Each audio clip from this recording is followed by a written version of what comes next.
"Ma'am, you'll have to give up your seat." The words were crisp, polite on the surface, but sharp enough to cut through the hum of boarding passengers. Clara Bennett looked up from her neatly folded scarf. At 75, she had seen enough of the world to recognize the tone, the kind that said, without saying, "You don't belong here." She had paid for her seat in first class, confirmed it twice, and walked down the jet bridge with her boarding pass in hand. But now, with the plane still at the gate, a flight attendant stood over her, insisting she move to accommodate another passenger. Around her, eyes turned, some curious, some knowing. What no one in that cabin realized was that in less than 10 minutes, this quiet grandmother's decision would stop the flight, turn the plane back, and shake the airline from top to bottom. Where in the world are you listening from right now? And if you want more stories that challenge injustice and inspire change, don't forget to subscribe to this channel. Now, let me tell you exactly how it happened. Ma'am, this section is reserved for our premium passengers. The words landed like a slap, slicing through the low hum of boarding chatter. Conversations in nearby rows quieted. Heads turned. The young flight attendant's polished smile didn't reach her eyes. She stood over the wide leather seat of 2A as if guarding it from an intruder. Clara Bennett, 73 years old, lifted her gaze without hurry. A silk scarf, deep crimson against the crisp cream of her blouse, framed a face marked by fine lines and an unshakable calm. She sat straight-backed, her hands folded neatly in her lap. "I am a premium passenger," she said, her voice gentle, but carrying the weight of someone who had repeated it more than once in life. The attendant's tone cooled another degree. "I'll need to see your boarding pass." Clara reached into her handbag, drew out the folded paper, and handed it over without breaking eye contact. Around them, the boarding process slowed to a trickle. The woman in 3C leaned into the aisle for a better view. A man in 1D slid his phone from his pocket, camera already rolling. The attendant scanned the pass, frowned, tapped something on her tablet. "It seems there's been a mistake. You've been assigned an economy seat." Clara's eyebrow rose, just enough to register surprise without surrendering dignity. "That's incorrect. I assure you, it's not. We'll need you to relocate so we can seat the correct passenger." The words "correct passenger" hung in the air, heavier than they should have been. A younger flight attendant appeared from the galley. "Is there a problem?" "This passenger is in the wrong section," the first replied, her voice pitched loud enough for nearby rows. Clara turned her gaze toward the window, catching her own reflection in the glass.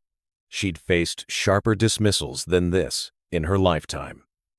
But still, the sting landed.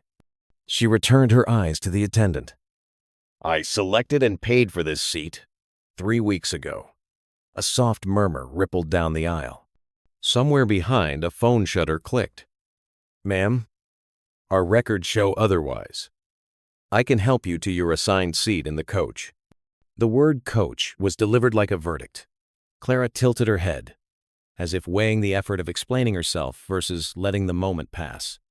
But the hum in the cabin told her this wasn't just between her and the crew anymore. From row 4, an older white man chuckled quietly. "Best not to fuss, ma'am. Those seats aren't for everyone." The attendant's lips curved in something like agreement. "Exactly. Thank you, sir." Clara adjusted her scarf, slow and deliberate, the silk catching a glint of the overhead light. She didn't answer the man. Instead, she reached for her carry-on, unzipped it, and removed a small leather folio.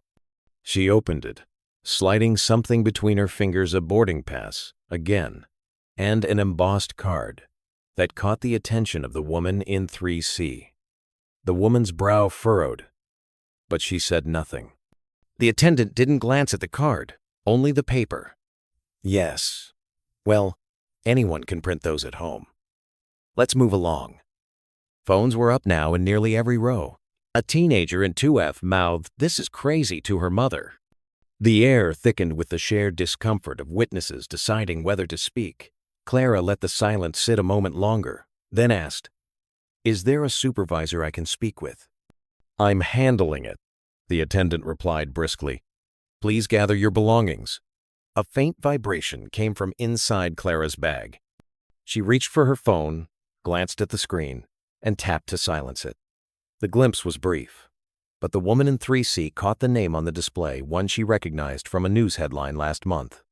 Her lips parted slightly, but she kept her eyes on her own seat.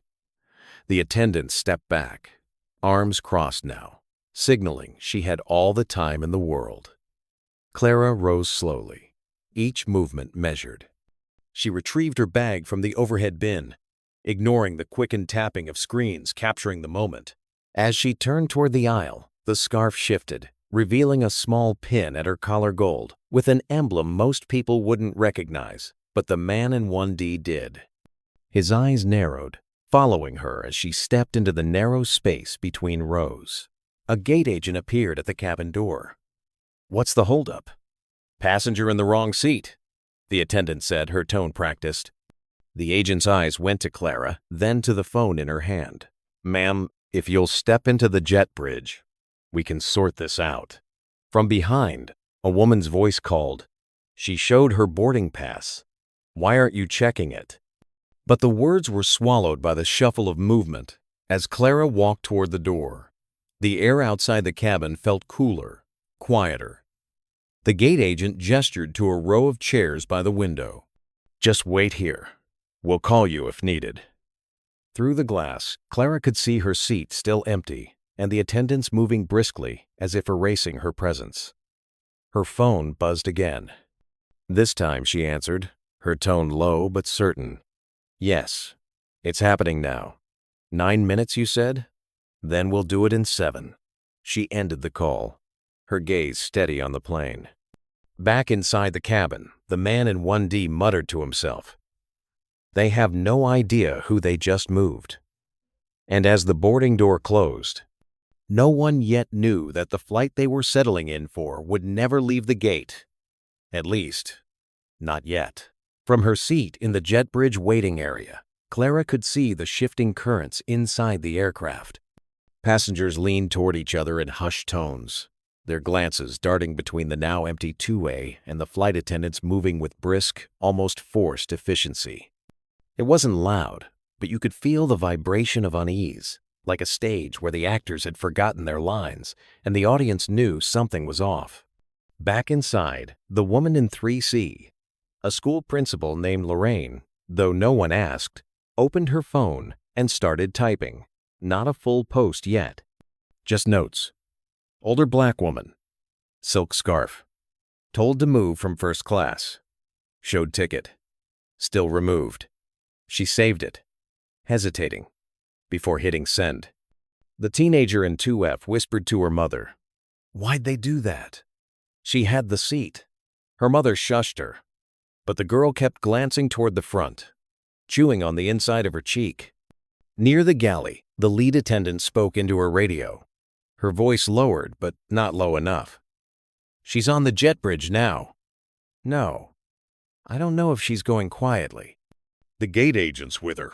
A second voice, a younger attendant, replied, Do you think she's someone? She didn't look like.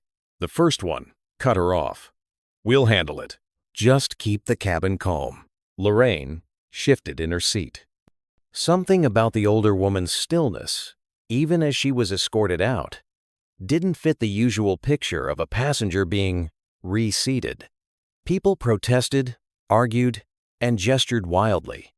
But Clara had simply stood, gathered her things, and left with a kind of composure that wasn't surrender. It was calculation. In row 1, a businessman closed his laptop and leaned toward the aisle. He'd noticed a detail the others hadn't: a small pin on Clara's collar. Gold and understated, stamped with an emblem he recognized from an industry conference last year. It wasn't airline related. It was corporate, heavy corporate. He tucked that thought away. On the ground, the jet bridge air carried a faint scent of fuel and recycled cabin air.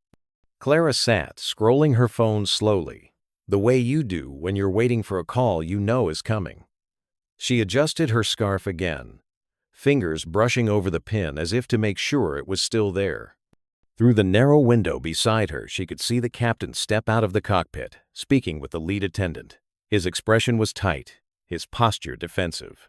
Behind him, the co-pilot glanced toward the terminal, as if sensing something was about to change.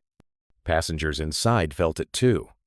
In 3C, Lorraine finally opened her social media app and began to type in earnest, witnessing something strange on Flight 219 to Chicago.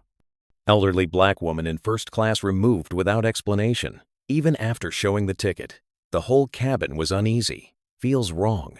She hesitated, then hit the post. The businessman in 1D checked his watch, then his email. His inbox lit with a new subject line. Board meeting moved to secure conference call, 14:0 CST. His brow furrowed. The sender's initials matched a company name he'd heard in connection with major airline contracts. Coincidence? Maybe. The first ripple came when a ground staffer stepped into the cabin and spoke briefly to the captain. The captain's jaw flexed. He nodded once, curtly, then disappeared back into the cockpit. The lead attendant's smile slipped for a second before she caught herself. Lorraine caught the exchange too. She leaned toward the businessman. "You think they're bringing her back?" He shook his head. "I think they're about to find out who she is." Back on the jet bridge, Clara's phone vibrated. She lifted it to her ear, her voice barely above a whisper. "Yes, I'm ready." She listened for a moment, nodded once, then ended the call. No drama, no raised tone, just quiet precision. Inside, a low hum of conversation swelled again. Words like weird, overreaction, and lawsuit floated between rows. The teenager in 2F began recording a video on her phone, narrating softly. "So, they kicked this lady out of first class. She didn't even argue. But now, something's going on. Everyone feels it." At the front, the gate agent reappeared in the doorway, scanning the cabin. Not for trouble for someone. Her eyes landed on the businessman in 1D. She leaned in and whispered something. His eyes widened slightly. He nodded, closed his laptop again, and leaned back as if settling in for a show. The plane's departure board inside the terminal flickered once. On the screen above the gate, a small change appeared. Flight 219 boarding complete. Estimated departure delayed. Passengers inside exchanged glances. No announcement, no reason given, just waiting. Clara remained in her chair by the window, perfectly still, her gaze fixed on the aircraft's nose. 9 minutes, she'd said on the phone. The first 2 were already gone. Something was about to shift. And somewhere deep in the airline's operations center, a phone began to ring. At 2:11 p.m., the jet bridge door cracked open, and a uniformed operations manager stepped through. She wasn't part of the gate crew. Her navy blazer bore a gold nameplate that read Melissa Hart Flight Operations. Her eyes scanned the narrow space, landing on Clara. "Mrs. Bennett, would you mind stepping with me for a moment?" Clara rose without a word, smoothing her scarf, and followed Melissa toward a small glass-walled office just off the boarding area. The door closed behind them. Passengers in the gate seating craned their necks. From inside the plane, the curious could see the silhouettes. Clara seated calmly, Melissa standing with her phone pressed to one ear. "Understood," Melissa said into the receiver. "Yes, she's right here. I'll put her on." She extended the handset toward Clara. Clara took it, her voice low but firm. "I told you not to call unless it was urgent." "Yes, I see. Then we'll proceed." She listened a few seconds more, nodded, and handed the phone back. Melissa's posture shifted instantly, shoulders straight, chin lowered in deference. "We'll make the arrangements immediately." Inside the cabin, the mood tightened. Lorraine in 3C leaned toward the aisle, catching the faint outline of movement in that office. She couldn't hear, but the body language spoke volumes. The teenager in 2F whispered, "That's not how they talk to just anybody." Her mother, said nothing this time. The captain emerged again, this time holding a folded piece of paper. He walked to the galley, conferred briefly with the lead attendant, and both glanced toward the jet bridge. The attendant's expression, tight-lipped, brows drawn, was the look of someone being told the script had changed mid-performance. At 2:14, Clara stepped back into the jet bridge. She wasn't escorted. She led. Melissa followed half a step behind, speaking quietly into her radio. "Stand by for passenger re-entry. Secure 2A. Do not reseat." Lorraine caught it through the open door and sat up straighter. "They're putting her back," she murmured, more to herself than anyone else. Clara paused at the threshold of the cabin. The hum of voices faded, as if someone had lowered the volume knob. She walked down the aisle with unhurried grace, the wheels of her carry-on rolling in soft rhythm on the carpet. Eyes followed her every step. Some passengers looked away when she met their gaze. Others held it, curious. She reached 2A, set down her bag, and turned to face the lead attendant. "Is there anything else you require from me before I sit down?" The attendant hesitated, glancing toward the captain, who gave a tight nod. "No, ma'am." "Welcome back." Clara's scarf caught the light as she settled into her seat again, hands resting lightly on the armrests. The man in 1D noticed the pin once more, and this time, recognition flickered fully. He pulled out his phone, opened a browser, and typed quickly. The search result made his eyebrows climb. Lorraine leaned in. "What is it?" He turned the screen toward her, a news article from the previous year. Evelyn Clara Bennett appointed board chair of Carter Global Holdings' major stake in multiple transportation firms. Lorraine's eyes widened. She's not just somebody. She's somebody. In the cockpit, the captain's radio crackled with a voice from operations control. He listened, his jaw tightening. "Yes, sir. Understood." He replaced the handset and exhaled slowly. To the co-pilot, he muttered, "We're not leaving until this is sorted." Back in 2A, Clara looked out the window as the tug driver disconnected from the nose wheel. The plane wasn't going anywhere, not yet. 9 minutes, she'd said. 4 had passed. Her phone vibrated again. She lifted it, shielding the screen. The text was brief. "Board is ready." "Shall we initiate?" She typed back a single word, "Now." From the galley, the lead attendant slipped into the jet bridge, speaking urgently into her headset. Melissa Hart was waiting there, listening to another feed entirely the kind that came from an office far above the terminal floor. And somewhere between the boardroom and the cockpit, a decision began to turn. The kind of decision that could bring a plane back to the gate, no matter how close it was to pushing back. At 2:15 p.m., the jet bridge door opened again, but this time it wasn't for a passenger. 2 men in dark suits stepped through, moving with the quiet precision of people used to walking into rooms where decisions got made. They didn't wear airline uniforms, but their security badges swung from lanyards marked Corporate Access. One of them nodded politely to Melissa Hart, then stepped past her into the cabin. Clara stayed in her seat in 2A, calm, hands folded over her scarf. She didn't look at them, and didn't need to. The men weren't here for her in the way the crew might have hoped. They were here because of her. The taller one leaned toward the captain. "We've been instructed to review an operational matter before departure." Full discretion. The captain, already tense, tried to keep his voice neutral. "We have a schedule to keep." The man's answer was quiet, but it landed like a hammer. "Your schedule just changed." Lorraine in 3C felt the shift in the air. Passengers stopped mid-sentence, sensing something they couldn't yet name. Even the faint hum of the ventilation seemed to fade. Clara reached into her handbag and withdrew a slim leather folio, placing it on the tray table. She opened it with unhurried precision, revealing several neatly stacked documents. No one in rows 1 through 4 could read the text, but the formality was unmistakable. Thick paper, embossed seals, signatures that weren't printed from a home office. The shorter man in the suit approached Clara, speaking just loud enough for those closest to hear. "Mrs.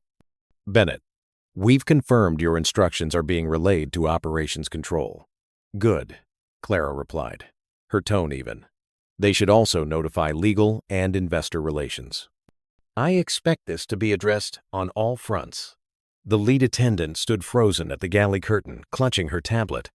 Her eyes flicked to the captain, then back to Clara, as if trying to reconcile the image of an elderly woman in a silk scarf with the authority that had just walked into her cabin. At 2:17 p.m., the captain's radio crackled again. The voice on the other end was clipped, authoritative. "Hold departure. Prepare to return to the gate for an operational review." His shoulders stiffened. "Understood." He replaced the handset, glanced at the co-pilot. "We're not moving until they give us the all clear, and I don't think that's coming from me anymore." The intercom clicked on. "Ladies and gentlemen, this is your captain speaking. We've been asked to hold position for a few moments due to an operational matter.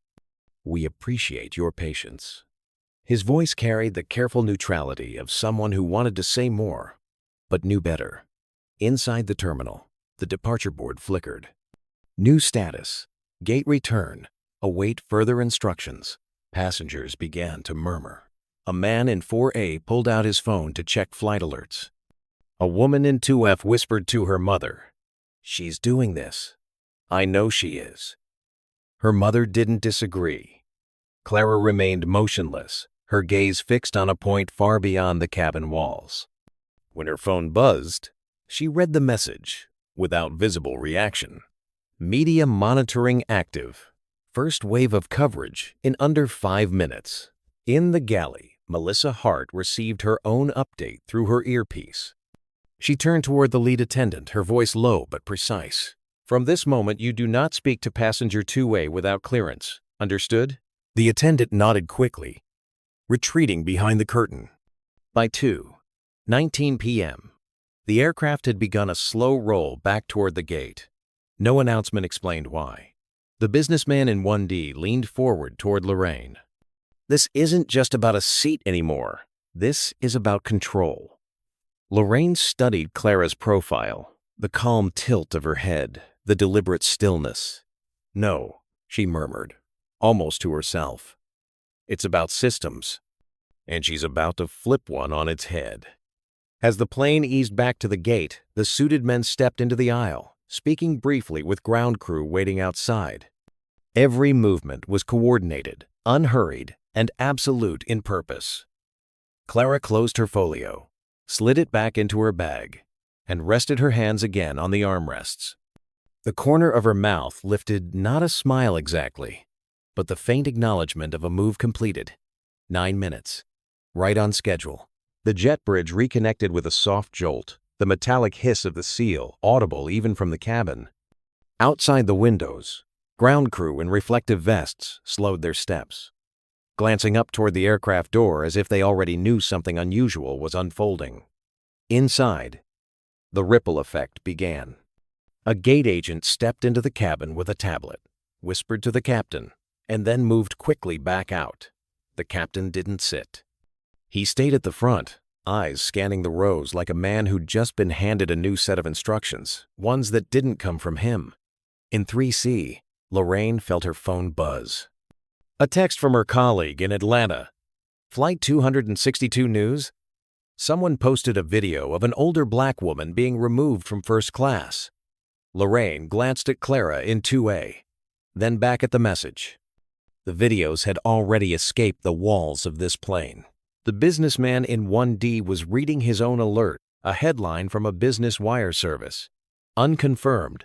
Carter Global Holdings, linked to Atlantic Regional Airlines. He tilted his phone away, the corners of his mouth tightening as the picture sharpened. Further back in the cabin, the teenager in 2F whispered into her phone camera. "Okay, so, update. The plane came back to the gate. Nobody's telling us why. The woman they kicked out, she's back. Same seat. And now, everyone's acting different." From the galley curtain, The lead attendant peeked out, her polished smile gone. She glanced toward Clara, then withdrew, as if proximity might draw more attention. The junior attendant stood stiffly by the service cart, eyes fixed on her hands. In the operations office, one level above the gate, 3 supervisors clustered around a live feed from the aircraft. The audio wasn't perfect, but the image was clear enough. The elderly passenger in 2A sitting with regal composure, the rest of the cabin watching her like she held the key to the next move. Back on board, the businessman in 1D finally leaned toward Lorraine and murmured, "She's not just someone with a ticket. That pin on her scarf? Carter Global Board. They have holdings in transportation, shipping, even parts of aviation. If she's involved with them." He trailed off, the implications hanging in the air. Lorraine's gaze sharpened. That means she could. She stopped herself, but the rest of the sentence didn't need saying.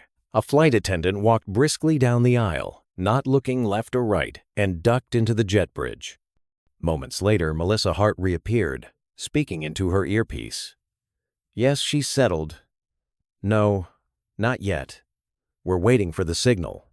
Clara, still seated, reached into her bag and pulled out a single sheet of paper, folded once. She read it without hurry, then tucked it away. A faint smile ghosted her lips, a private acknowledgement that the machinery she'd set in motion was running exactly as planned. In the forward galley, the captain received another message on his headset.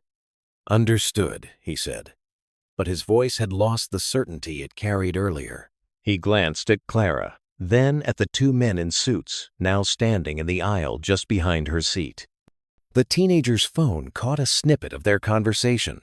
"Notify Investor Relations, Priority 1, prepare statement." She mouthed the words to her audience, eyes wide. By now, the shift was visible in every corner of the cabin. Passengers leaned in to whisper, exchanged speculative looks, thumbed furiously at their phones. The cabin crew moved differently, less briskness, more caution, as if each action might be recorded and replayed. Lorraine sat back, watching the pieces align. Whatever was happening wasn't just an apology, and it wasn't going to end with a seat reassignment. The way the crew avoided Clara's eyes, the way the captain lingered outside the cockpit, the way those men in suits deferred to her without overt display, it all pointed to something larger. Somewhere in the depths of the airport's control systems, phones were ringing that didn't usually ring during boarding. Screens were lighting up in offices far removed from Gate 12. In 2A, Clara adjusted her scarf again, her fingers brushing the gold pin. She didn't look around to see the eyes on her. She didn't need to. She knew that by the time the next call came, no one in this cabin or far beyond it would be wondering who she was. They'd be wondering how quickly they could change course before she decided they were already too late. At 2:21 p.m., the atmosphere in the cabin had the density of a storm cloud, the kind that builds and builds until the first crack of thunder is inevitable. Conversations fell into low murmurs. Eyes kept flicking toward 2A, and even the quiet hum of the ventilation seemed to hold its breath. In the jet bridge, Melissa Hart stood with her back to the wall, one hand pressed to her earpiece. Yes, she's aware. No, she hasn't moved. "We're holding until your go." Her tone wasn't the voice of someone giving orders. It was the voice of someone taking them. Inside, Clara sat as if she were on her own balcony at home, spine straight, scarf perfect, eyes fixed out the window. But every detail, the way her fingers rested loosely on the armrests, the calm cadence of her breathing felt deliberate, rehearsed. Across the aisle, the businessman in 1D kept glancing at his phone, reading each new headline that popped up. Unverified reports link passenger to major airline investor. Video of removal gains traction on social media. The narrative was already escaping the gate area. The captain stepped into the aisle, his shoulders squared, but his expression tight. He didn't speak to the passengers. His attention was on the 2 men in dark suits, stationed just behind Clara's seat. One of them handed him a folded slip of paper. He read it once, jaw tightening, then folded it again, and slipped it into his breast pocket without a word. In 3C, Lorraine caught the exchange. She turned slightly, whispering to the teenager in 2F. Whatever that note says, it just ended his day. The girl nodded, eyes wide, still filming with her phone angled low. At 2:23, a ground crew supervisor entered the cabin, bypassed the captain, and stopped directly beside Clara. She bent slightly, speaking in a tone that carried just far enough for the first few rows to hear. Mrs. Bennett, everything is in place. When you're ready, we'll begin. Clara turned her head, slow and measured. I'm ready. The supervisor gave a single nod and retreated to the jet bridge. Within seconds, the two suited men slipped out after her. The captain lingered for a moment longer, then disappeared into the cockpit. The cabin seemed to contract. Lorraine glanced around, passengers sitting straighter, phones ready, the unspoken knowledge that they were seconds away from something. Even the lead attendant, now pale, stood motionless at the front, her tablet clutched tight as if it could shield her. Clara reached into her bag and removed a slim leather folder. She laid it on her lap but didn't open it yet. The man in 1D leaned toward Lorraine and whispered, "That's the moment. Whatever's in there, that's what changes everything." Out in the terminal, the departure board blinked again. Flight 262 gatehold await further announcement. The update rolled silently across the screen, but inside the cabin the meaning was clear. They weren't leaving. Not until whatever this was had played out. Clara lifted the folder, unfastened the clasp, and slid out a single page. Heavy cream stock, embossed in gold, dense with text. She read it once, then placed it on the tray table in front of her, fingers resting lightly on the edge. In the galley, the lead attendant's headset crackled. She listened, nodded, then turned to look at Clara. "Mrs. Bennett," she said, her voice just above a whisper. "Operations will connect you in 30 seconds. Clara's gaze didn't move from the window. Then, let's not waste any more time. Phones were up everywhere now. The quiet red glow of recording lights dotting the cabin. Lorraine could feel her pulse in her throat, and she wasn't even part of it. She had the sense that the whole plane was about to tilt, not physically, but in a way that would change the balance of who was in charge. The intercom chimed. "Mrs. Bennett," a voice said evenly, "your line is open." Clara shifted her scarf, smoothed the paper in front of her, and looked straight ahead. "Good," she replied, her voice steady, carrying just enough to be overheard in the first few rows. And then, with a quietness that was somehow louder than any announcement, she added, "Because starting today, I'm the one giving the orders." The line was already open when Clara spoke, and the first few rows could hear enough to understand this wasn't a customer complaint, it was a transfer of gravity. "Good afternoon," she said, voice steady. "This is Clara Bennett. We will proceed under the ownership clause." There was a beat of silence on the other end, the kind that tells you a room full of lawyers just sat up straighter. Then a calm reply. "Acknowledged. Please confirm the trigger and authority." Clara rested her fingertips on the paper in front of her. Trigger: discriminatory denial of service to a premium passenger with verified credentials. Authority: special governance provision attached to Carter Global's voting trust. Temporary operational intervention permitted when material harm to brand or shareholder value is reasonably anticipated. The captain stood frozen at the galley curtain. He wasn't being defiant now. He was listening. Behind him, the lead attendant stared at her tablet like it might offer a way out. It didn't. In 3C, Lorraine's breath caught. She had taught discipline to classrooms full of teenagers for 30 years, and still she'd never seen a room settle this fast. Even the teenager in 2F lowered her phone a few inches, as if not to crack the surface of the moment. "Mrs. Bennett," the voice on the line said, "please state your position for the record." Clara didn't glance at the watching faces. She didn't need the audience. "Clara Evelyn Bennett, Board Chair Emerita, Carter Global Holdings, trustee of the Bennett Carter Voting Trust." She paused. "And grandmother to the current chief executive." Lorraine felt the words ripple through the row, like a breeze through tall grass. The man in 1D closed his eyes for a second, as if something long suspected had just locked into place. "Copy," said the voice. "Section reference?" Clara lifted the paper, but she didn't read it like a statute. She translated, "For the cabin, for the crew, for anyone who might still be pretending this was a misunderstanding. The contract grants us the right to intervene when an incident threatens public confidence. It allows us to pause departures, replace personnel, and issue immediate directives meant to protect passengers and the company. It exists," she added, "because trust with the public is not an abstract asset. It can be spent. It can be lost." A second line clicked in, overlapping with the first. The tone was different. Familiar. "Grandmother, this is Samuel." The room inside the phone shifted from legal to blood. "We've convened the board. Proceed as you judge necessary. You have our full support." Clara's eyes softened for the first time since 2A had become a stage. "Thank you, baby," she said, the smallest smile touching her mouth. "Stay close." She set the paper down and rose. She didn't raise her voice.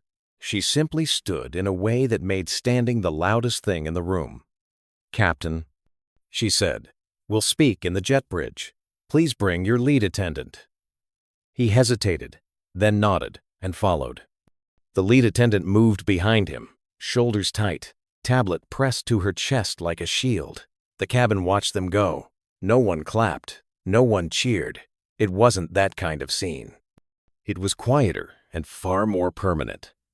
In the narrow light of the jet bridge, Melissa Hart waited with a small folder and an expression of composed urgency. A ground supervisor stood beside her, holding 2 envelopes. Clara stopped where the carpet met the metal floor and turned to face the crew. "What happened there," she said, "was not a misunderstanding. It was a failure of respect. We're going to correct it in a way the public can trust." She looked at Melissa.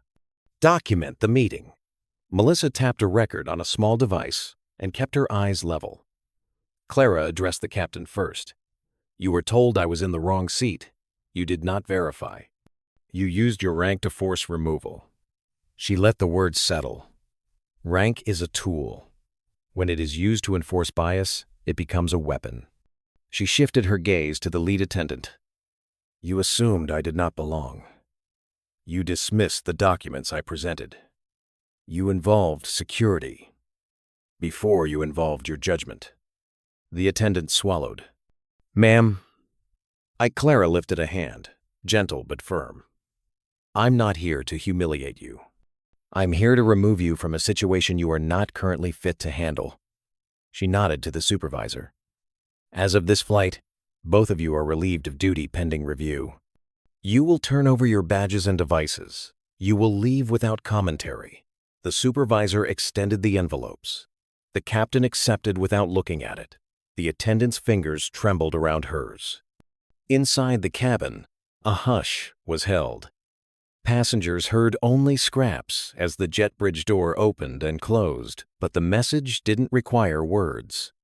The lead attendant slipped past the curtain, eyes lowered, and continued to the exit. The captain followed, face set, jaw tight. He did not look left or right. The door sealed again with a soft, final hiss. Lorraine exhaled, a long, careful breath. The teenager in 2F whispered, "Did that just happen?" Lorraine nodded. It did. Clara stepped back into the cabin. She did not stand at the front like an MC. She returned to 2A, sat, and placed the paper on her tray. When she spoke again, it was into the open line the first rows could still hear. "Operations. Confirm replacement crew status." "Confirmed," came the reply. "The reserve captain and lead are en route. Estimated time to arrival, 4 minutes. Passenger communications? I'll handle the first sentence," Clara said. She pressed the intercom button the captain had used minutes earlier. The tone chimed. "Ladies and gentlemen," she began, "you deserve information. We return to the gate to correct a failure of process and respect. A new flight crew is on the way. No one will be asked to move from a seat they paid for based on someone else's assumptions. Thank you for your patience. She released the button. No flourish. No theater. Just enough truth to hold nervous minds together. Around the cabin, shoulders lowered. Phones stayed up, but the hands holding them steadied. Next, Clara said into the line, "We will address the system, not just this flight." "Proceed," the voice replied. "Effective immediately," Clara said. All boarding disputes involving seat assignments in premium cabins require a second verification by a supervisor before removal is discussed. If documentation is presented by a passenger, it must be checked against the system, not dismissed. If a removal occurs, a written statement of cause will be recorded within 10 minutes and reviewed by operations.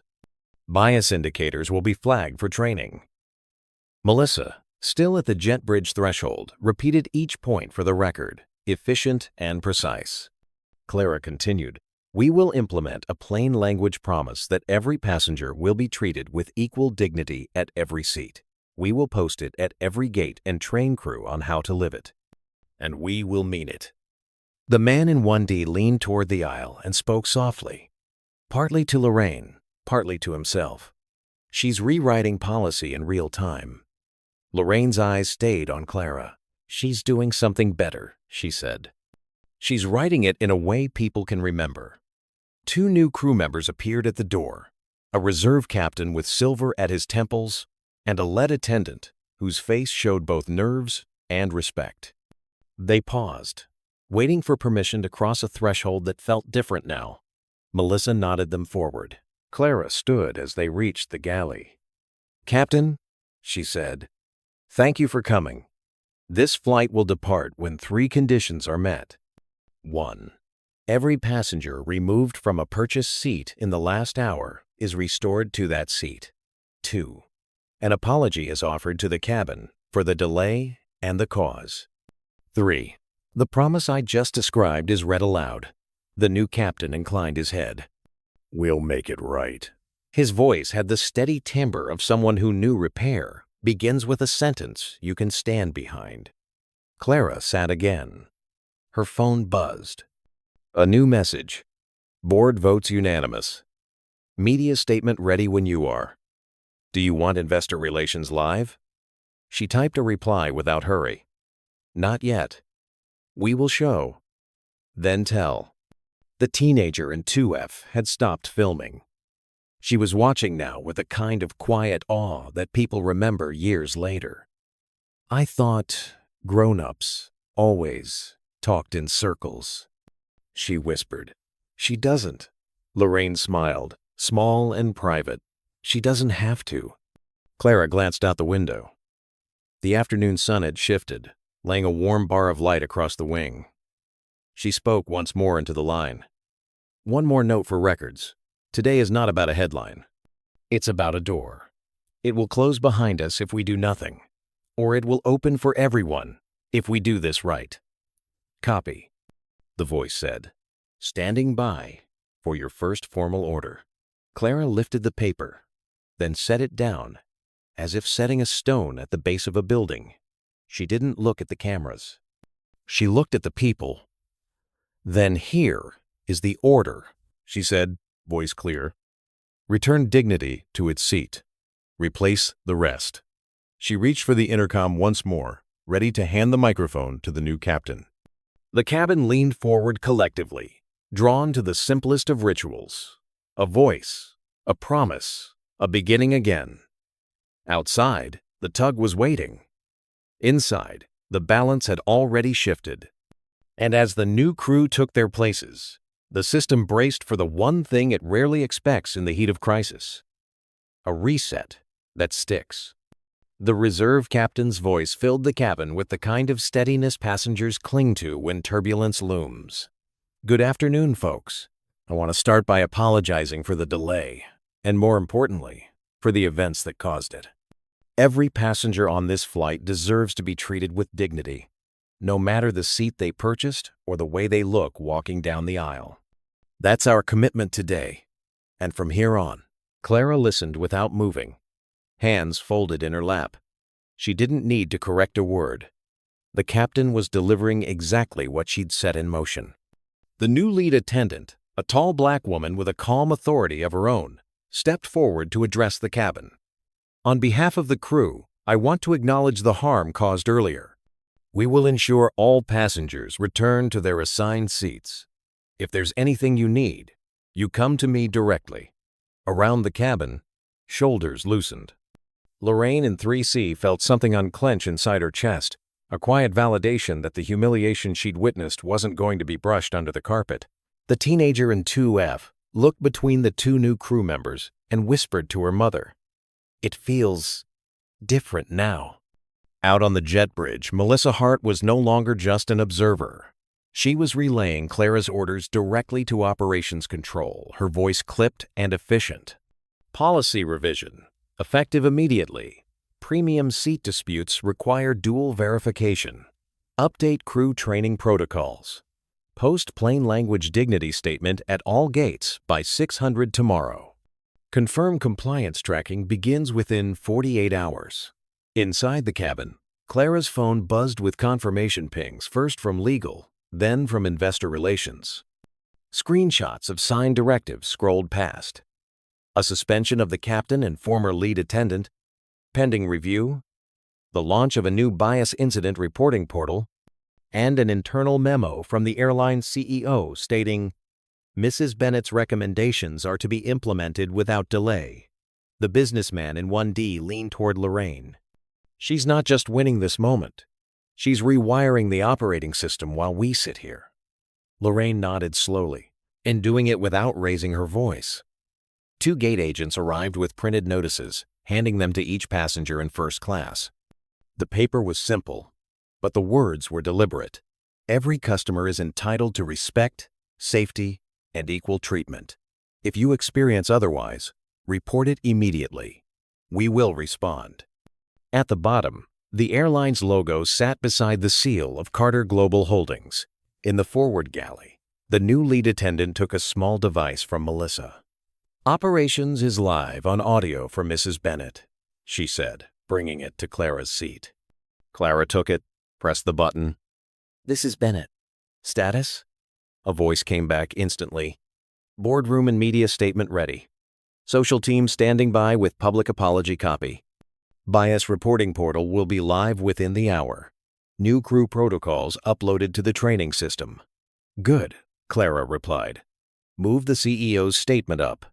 Release within 15 minutes. Embed the dignity clause in every boarding announcement starting tomorrow.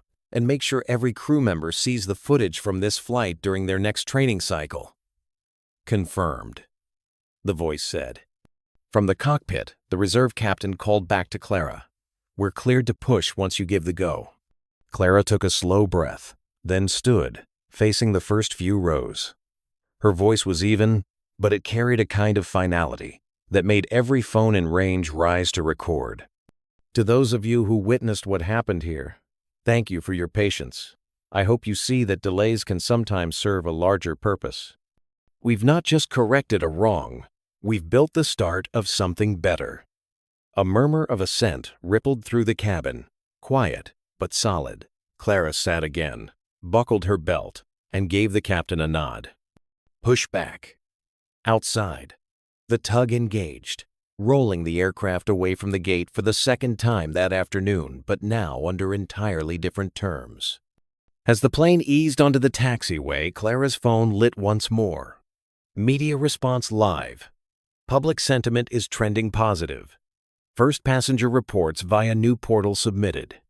She read it, allowed herself the smallest private smile, then set the phone face down. The system had been reset. And this time, it wasn't just code on a screen. It was written in the lived memory of every soul on that plane. By the time Flight 262 was in the air, Clara's work on the ground had already detonated through the airline's corporate structure. In a glass-walled conference room 15 floors above downtown headquarters, the CEO, 3 board members, and the head of legal sat in front of a wall of screens.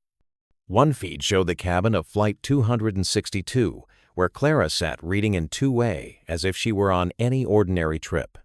Another feed displayed trending social posts under the airline's name, thousands of them, climbing by the minute. Mrs. Bennett has invoked the ownership clause. The general counsel confirmed, his voice tight. Her directives are binding under the voting trust agreement. We don't have a choice unless we want to risk a shareholder revolt. The CEO nodded sharply. Then we act.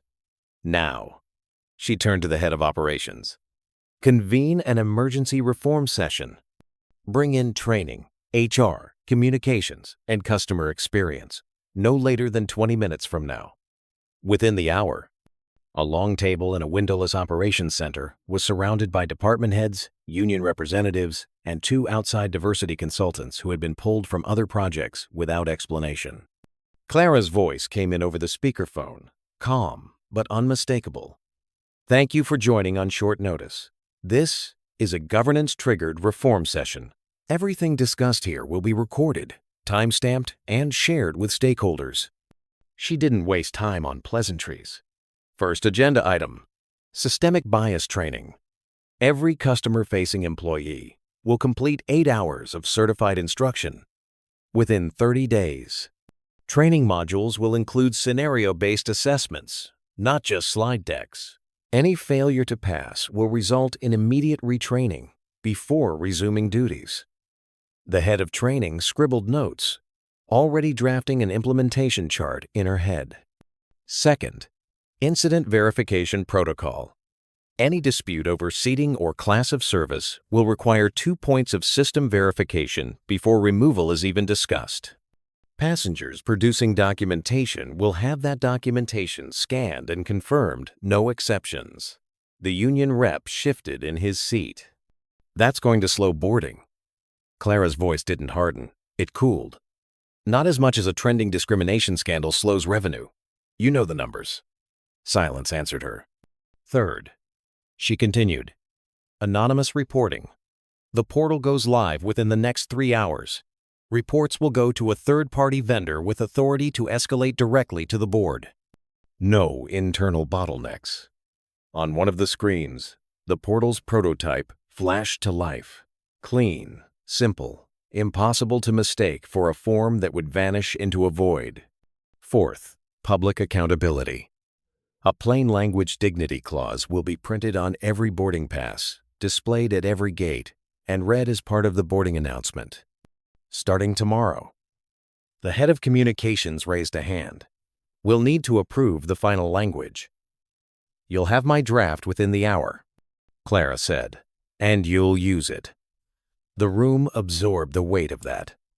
Finally, she paused. Fifth, restitution. Every passenger wrongfully removed from a seat in the last 12 months will receive a formal apology and full refund, plus a voucher for future travel. You will notify them before they hear about it from the press.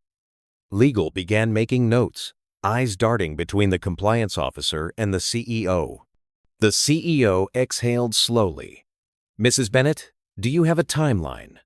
Yes, Clara replied.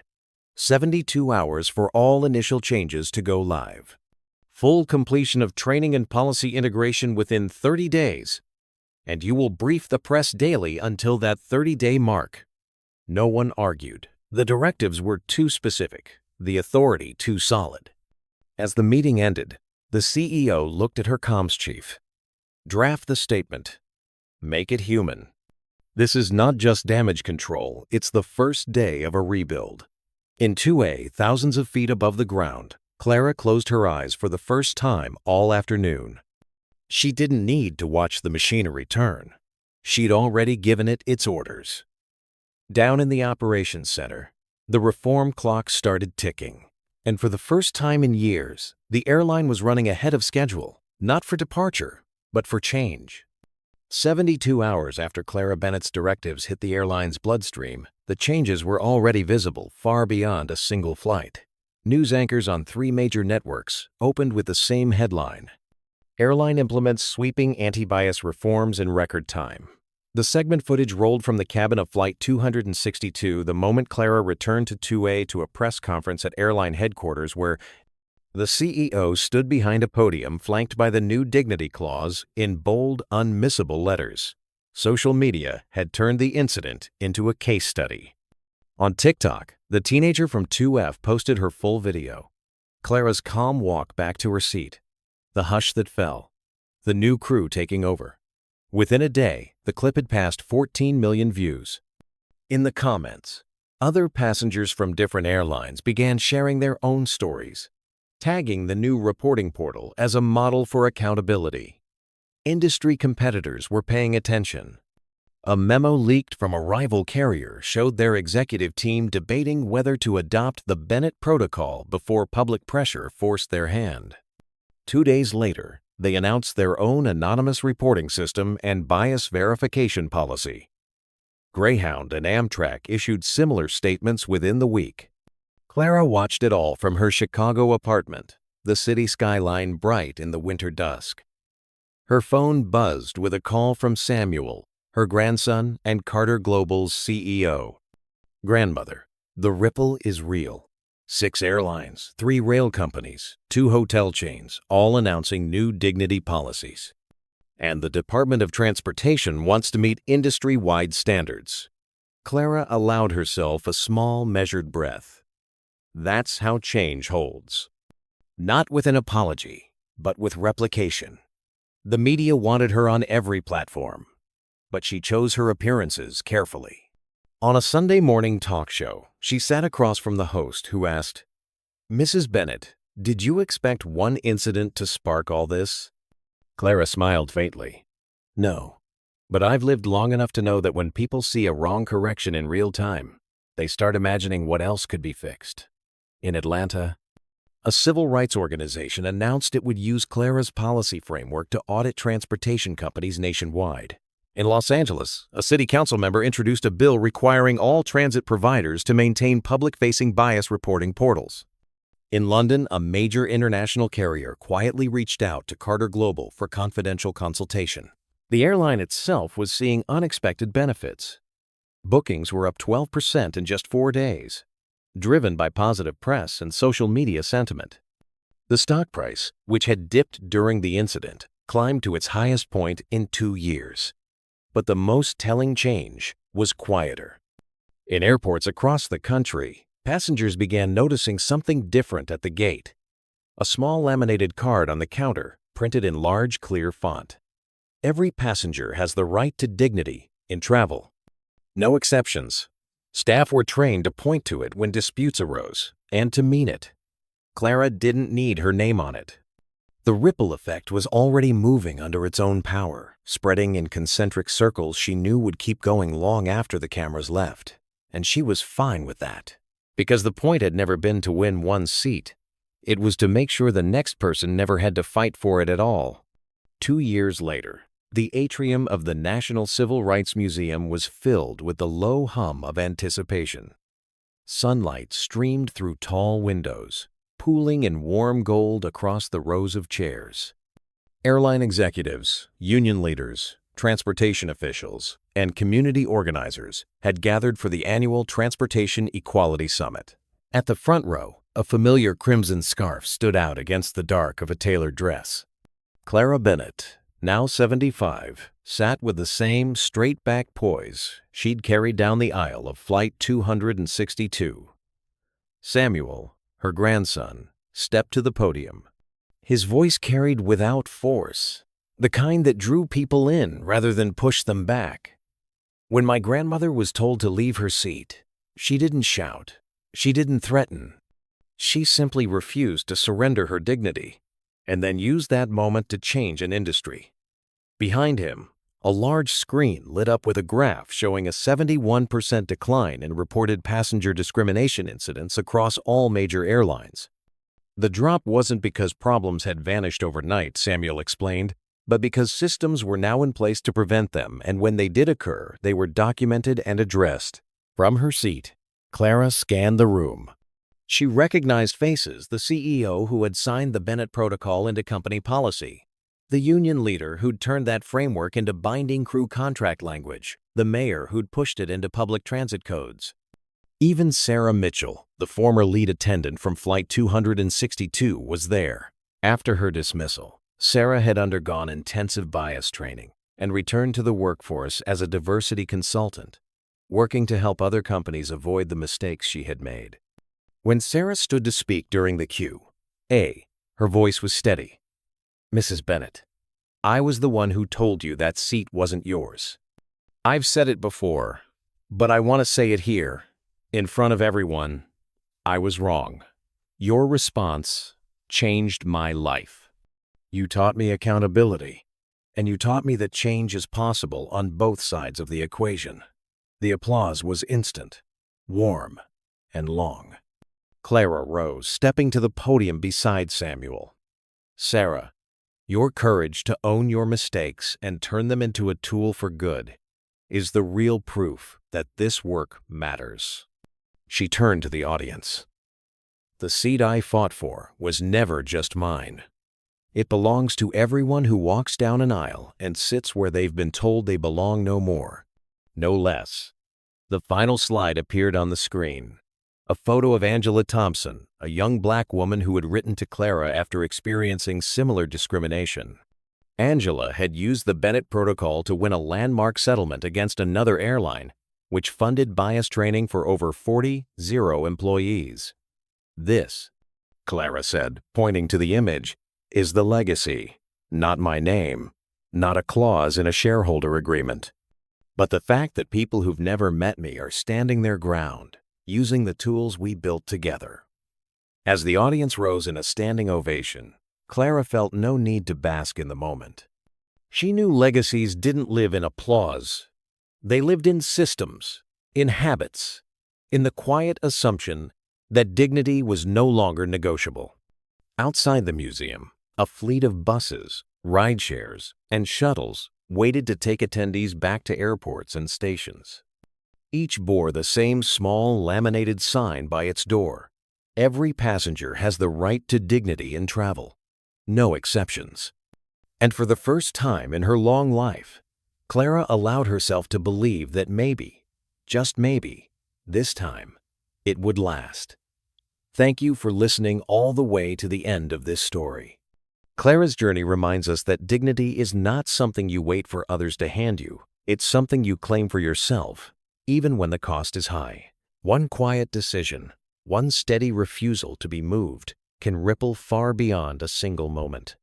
That day on Flight 262 wasn't just about a seat in first class. It was about drawing a line and saying, "This far, no further." And because she did, thousands of strangers now travel with the confidence that they will be treated with fairness and respect. If this story resonated with you, I encourage you to share your thoughts in the comments. Have you ever faced a moment where you had to stand your ground? These stories connect us, remind us that we're not alone, and inspire others to do the same. Let's keep these conversations alive and make them louder than the silence of injustice. If you want more true stories of courage, change, and resilience, please like this video, share it with someone who needs to hear it, and subscribe so you won't miss what's coming next.